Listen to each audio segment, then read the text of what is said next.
We are live and direct from the WYEP studios today with a room full of WYEP supporters. And we're here to check out some live music from Norside, our local 913 artist for July. Their new album, Coal and Soul, drops on July 10th, and they're here today to give us a little preview of the album, share some insight into the process. And gentlemen, would you please start us off with a song? You got it. Thank you, Joey. This first one we're going to play for y'all, this one's called T-Bone. All right, enjoy.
That is good. It is Norside, live and direct from WYEP today, sharing some songs that are going to be on the new release, Coal and Soul, and that was T-Bone. So that's a song we've been playing a bit, and it certainly makes me think of a few things. What does it mean to you guys? Oh man, what does it mean to us? I'll get right to it. What we call our sound is Rust Belt music, right? It's something that's got some grit to it. It's got some funk. It's a little greasy, right? Kind of like a T-bone steak. So that's kind of where that came from. But at the end of the day, again, Rust Belt music is sort of what just encapsulates our whole region, right? It's something that we truly embody when it comes to like our work ethic, right? We show up to work every day. This band rehearses once a week consistently. We rarely miss a week other than some sickness or that kind of thing, right? But again, it's something that is when you has a serious work ethic. We show up, we do our thing, and it also has a lot of soul to it, right? That's one thing. So I've been living in Pittsburgh for 15 years. I'm not originally from here, but I stuck around for one reason. I think that was just the soul of this place. Has a lot of heart, right? And no matter what adversity we go through here, people always show up at the end of the day, right, and get it done. So we really wanted that to come through on the record here. And I know that we're completely instrumental, but I think just through our sound, and again, me talking about it right now, just tries to fully encapsulate that. Yeah, I think it works really well. And at this point, like 5 years or so into this band, being a band, I know a lot of people around here know you, but since we do kind of have like worldwide reach, why don't you give us the origin story? How did Norside become Norside? Yeah, it happened during COVID, actually. We were sick of being in our houses, and John Pergel from the Thunderbird, he called a bunch of musicians in, not just us three. We were probably jamming with like 10 other people, right?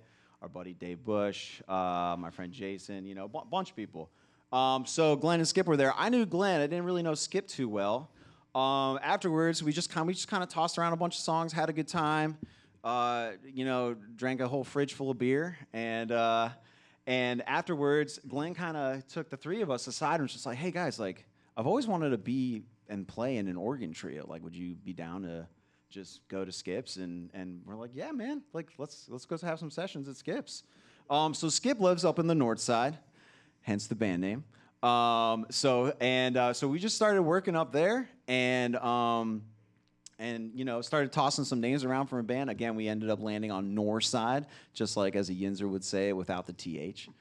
And that's that's just how we came together. We were started more so as more in the jazz idiom, right? So that's why we also had Norside Organ Trio attached to the name at first. People were telling us, well, like, oh, you got to tell people sort of like what you are. And we're like, okay. And we did a lot of that. We played like jazz clubs a lot. But then as time went on, we progressed in our sound. We were just like, you know what? Let's just drop the organ trio thing because we're way more than that. Because we've done, and we'll talk about it in a sec, we've done sets with like a 10-piece band before. So I don't think that's a trio anymore, right? And that's where we're at now. Yeah, it's Norside times 3. Basically. Yeah, so sometimes Norside, or formerly or Norside Organ Trio, now Norside, but sometimes Norside City Council, which is, as you were saying, up to 10 people, and you'll have horns, and you'll have a singer and backup singer. So I feel like you guys are capable of just kind of seeing where things go. You know what I mean? And just letting it happen and guiding it along that, however it ends up. Yeah. Sort of back to sort of the versatility of where we live, the adaptability of everything. We wanted to be a band that can play and back up pretty much anyone. And again, we didn't see this necessarily just as a little jazz trio that would play in little clubs and that kind of thing. We want to eventually get this stuff out into the mainstream, right? That's our whole vision right there is to be able to reach out to all groups, all creeds, all colors, and be able to reach across and bring them into what we're doing. And I think it's such a different experience to listen to the record and hear these songs that are very composed and tight, and then to see it on stage where it gets stretched out a bit. Which do you prefer? Can you prefer one over the other? What's that? Song by song, Glenn said. Yeah, he's right. You know, I think like T-Bone there, that one's pretty just cut to, you know, mostly how we just did it on the record, right? But there are other tunes that we have that are kind of more of a, I guess, like a theme, if you will, and those can stretch. And I would say, you know, it kind of varies too, like where we are. Sometimes we'll play a small venue like a brewery or something like that. Allegheny City Brewing, we played a lot before. And when we play those kind of gigs, we definitely sort of take our time to just like stretch out, experiment a little bit, see where things go. You know, and then maybe we even take those ideas that might have happened organically live and bring them as a production element into the studio. We've definitely done that before too. But then if we're, you know, more on a bigger stage, we're opening for someone. We recently opened for our Idols Soul Live. And that was a blast. And so when we did that show, we kept it like, you know, to a pretty tight. We only had like 45 minutes, right? So we had to keep it to a pretty tight set with like maybe one tune that stretches here and there. But we these days we definitely prefer more of the again like tighter composed production element of songs rather than just like stretching and sort of seeing where things go. But we still like that element. We're never going to abandon that stuff, you know, but these days we've been working more towards like succinct, you know, 3-4 minute tunes. Well, you mentioned ACB and you mentioned the Thunderbird, and I think the last time that I saw you guys play was at the original Pittsburgh Winery, and those three venues, I feel like they're very nurturing to artists. Like, can you talk about the importance of having spaces like that in Pittsburgh for bands to develop, as you guys did? Yeah, absolutely. Especially Matt at ACB, man, he's been great at just letting us do whatever we want. And we were doing these first Thursdays. So having club owners like that where, you know, it's not about like, well, did you sell X amount of tickets today? It's, you know, it's just about coming in and doing your thing and again, like growing together, I think is huge for this city. Like, so happy that, for instance, like Club Cafe's back to right over here, right? You know, yeah, the fact that the winery reopened to what it is now and the Thunderbird having that full remodel too, you know, I think it's a testament to how just in general this city really wants to continue to grow and really nurture its local artists. Well, if you're just tuning in, we are live and direct today with Norside. They have a new album coming out this month called Coal and Soul, and I want to talk a little bit more about that, and I want to talk about some stuff that you guys have been up to and are getting up to this summer, but I'd love to hear a couple more tunes too. Yeah, let's do it. All right, so these next two tunes are off the new record, like Joey said, Coal and Soul. They're the last two singles actually we released. Excuse me. So these two, and we're going to play them back-to-back right now. The first one's entitled State of Play, right into another tune entitled Stardust. And we'll talk a little bit about that afterwards. All right, enjoy.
We are live and direct today with Norside ahead of the release of Coal and Soul, their new album.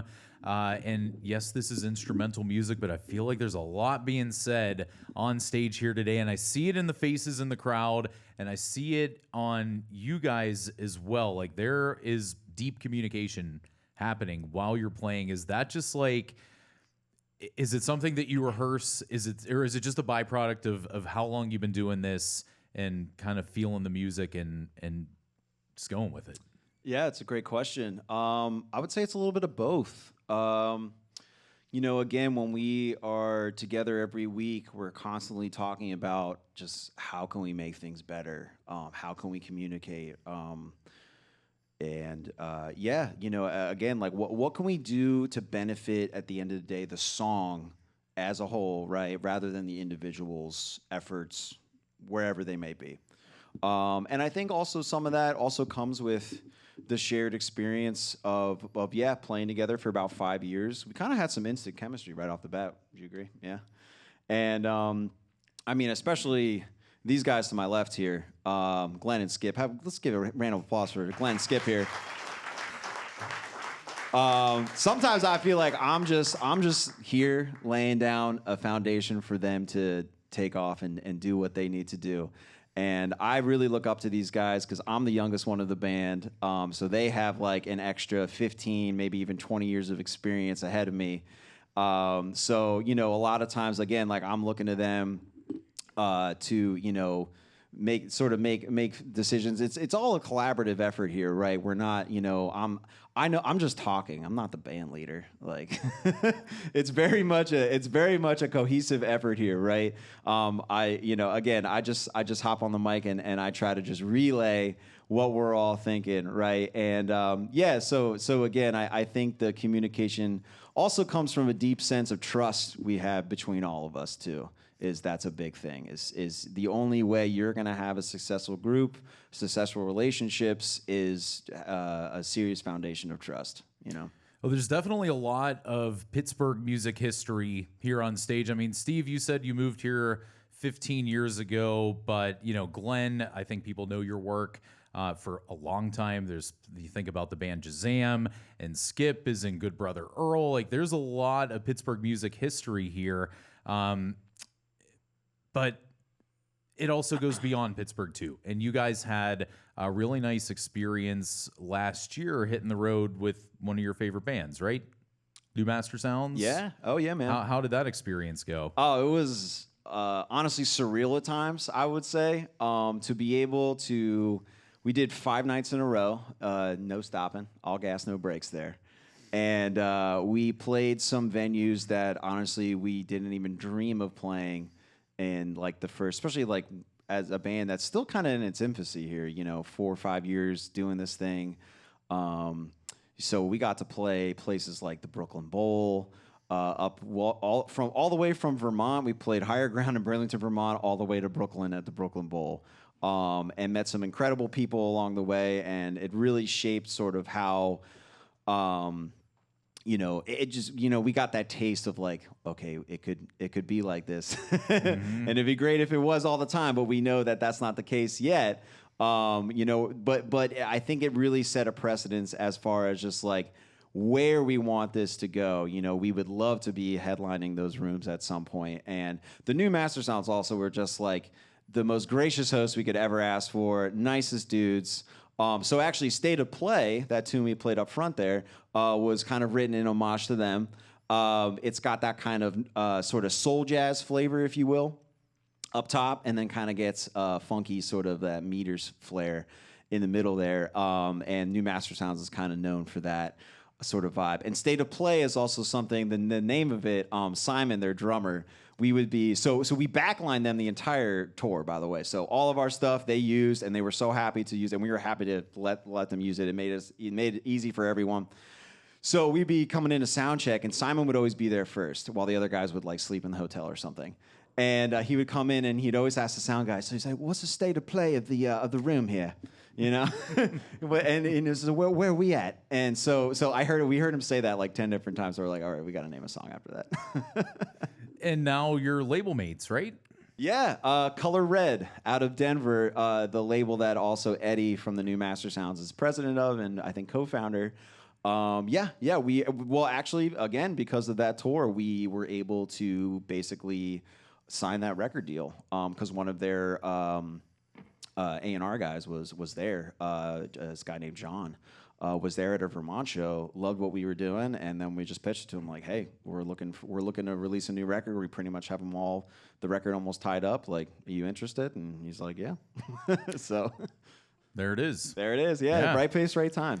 Yeah, and it's nice to hear you talk about all the work that you guys have put in, all these risks that you've taken, all the communication, all the trust.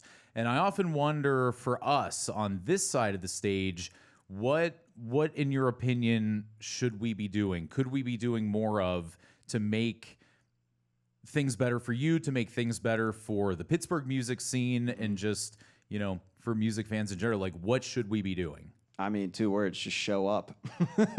Come to our gigs, hang out with us, talk to us. We're trying to build, in an age where we feel very separated, disconnected in a way, because of technology and all that stuff. We're trying to sort of bridge the gap there by having way more personal relationships with people, right? We'd love to meet all of you after this, by the way, and just shake your hand and say hi, thank you for coming, right? It means a lot. It goes a long way with people. I still think that grassroots efforts are definitely still in play when it comes to bands or just any sort of movement, right? It's definitely a thing. Like, we don't have to do everything via a digital sort of outlet, right? So come to our shows, buy a piece of physical merch, Like, we're always going to press our stuff to vinyl. Nowadays, right? Like, sure, you could tell someone to, like, yes, we have everything streaming, it's at your fingertips, but when you buy one record, that's worth like almost a year of streaming royalties for us, maybe even more. I'm not sure what the at least, yeah, I don't know what the percentages are, but they're not great. So, and when you throw your music out there, it just feels like it's just kind of like lost in the void sometimes. There's just so much stuff happening, and it's impossible to keep up with. And then like AI's trying to like also like throw random something like music out there that's not even, it's just, it's all slop, right? So again, show up, talk to us. Let's build like more of a personal connection. I mean, even small one thing, and that's, yes, this is digital, but like an email list. We have email lists, right? Things like that to stay in touch with us, and just talk to your friends too about us. Just tell them you saw this great band Norside. You got to go check them out, even if they're in another city. We're starting to move towards different cities. We'll be in Chicago in August. We'll be down in Florida in October. That kind of thing. We played DC, Philly area a bunch. So yeah. So again, just stay in touch with us, and let's create more of a personal connection here, rather than something just kind of that gets lost in the digital age. Well, we'd love to hear some more music, but also I want to know, before we get into the next and final song here, who are some other Pittsburgh bands that you guys really enjoy that we should also be checking out? Absolutely. Yeah. To tack on to that, like, again, anything Common Heart's doing with Clinton, Minda, Anton.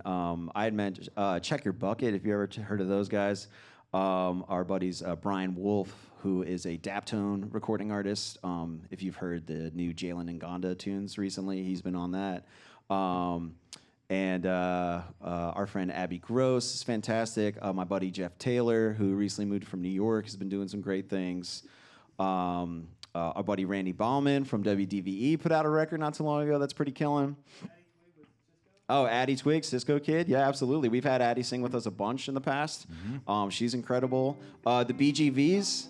Yeah, I was about to say BGVs and the Steeltown Horns, who we're going to be playing with in July, which is we briefly mentioned the Norside City Council is what we're calling our like big 10-piece band. So the BGVs, which just stands for background vocalists, Delana, Carmen, Joy, and Katie there, they are absolutely phenomenal. They bring this like incredible sort of Motown revival sound to any band that they might back up. And they back up a lot. I mean, they just backed up Billy Price recently. They were on his last record. And then the Steeltown Horns, the Reggie, Rick, and JD, they are a phenomenal horn section. They've toured everywhere, and we're blessed to have both those groups be able to show up and add just another huge layer of depth to what's already going on here. Lots to take in, for sure. Absolutely. And Coal and Soul, the new album, is out on July 10th. You guys want to send us off with one more song? Yeah, absolutely. So this next one, which is not on the record yet. Actually, it's not even recorded yet, but we thought we'd give you a little insight into what we've been doing recently. This one, big shout out to Glenn's father, Glenn Strother Sr. So Glenn grew up in a town called Whitsett, which, what was the population there? Like 100 people. 50 of them were Strothers. So little coal mining town, what he affectionately calls the Patch. But Glenn paid homage to his hometown when he put out his own solo record back, what was that, 2019? Called The Whitsett Boogaloo. So we're going to play that title track, something that the band has taken on as a trio lately and has been working real well for us. So again, please enjoy The Whitsett Boogaloo.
Thank you all so very much. How about a one time for Skip Sanders on the Hammond organ? Glenn Strother on the guitar. My name is Steve Ippolito. Thank you so much, guys. We are Norside. Joey, thank you so much, man. WYEP, all the listeners out there, all the donors here, we really appreciate you guys. And have a great rest of your day, all right? Thank you.